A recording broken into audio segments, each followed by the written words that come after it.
Parlons de l'héritage amer de l'indépendance à Maurice. Les gens se souviennent souvent de 1968 comme d'une année d'espoir, un temps où les rêves de liberté et de prospérité emplissaient l'air.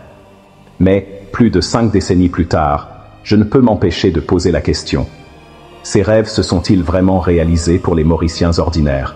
Avant l'indépendance, en tant que territoire autonome britannique, Maurice jouissait d'une certaine stabilité. Bien sûr, ce n'était pas parfait, mais il y avait une fonction publique structurée, un système juridique clair et une gestion économique stable. Les emplois dans le secteur public étaient fiables. La police, les tribunaux, toute la machine de l'État, ils fonctionnaient, du moins pour la plupart des gens. On savait où on en était. Les règles étaient claires. Avançons rapidement jusqu'à aujourd'hui. Maurice est une république indépendante. Mais sommes-nous vraiment mieux lotis? Soyons honnêtes, chaque année nous entendons parler des mêmes problèmes. Les services publics, ils se sont détériorés. Les hôpitaux sont surchargés.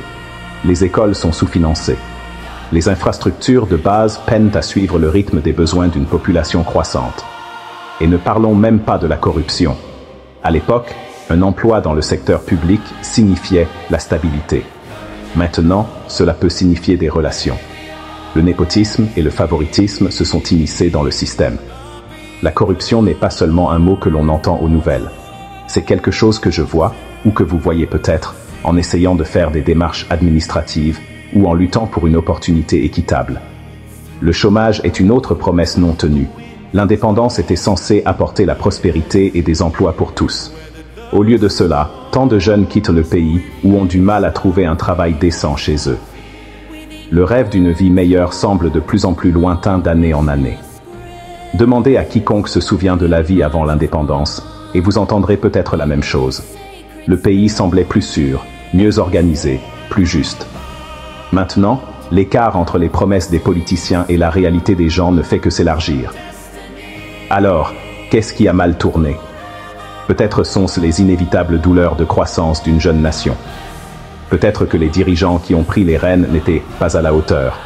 Mais une chose est sûre, le peuple mauricien mérite mieux. Aujourd'hui, j'entends de la frustration partout, des familles qui luttent avec le coût de la vie, des diplômés qui cherchent un emploi, des aînés qui se souviennent d'un Maurice qui fonctionnait. Tous attendent l'accomplissement des promesses faites en 1968. Maurice a tellement de potentiel. Mais le potentiel ne suffit pas. Il est temps de poser les questions difficiles et d'exiger de vraies réponses. Parce que l'héritage de l'indépendance ne devrait pas être uniquement une question de fierté ou de nostalgie. Il devrait s'agir de progrès réel et tangible pour tous.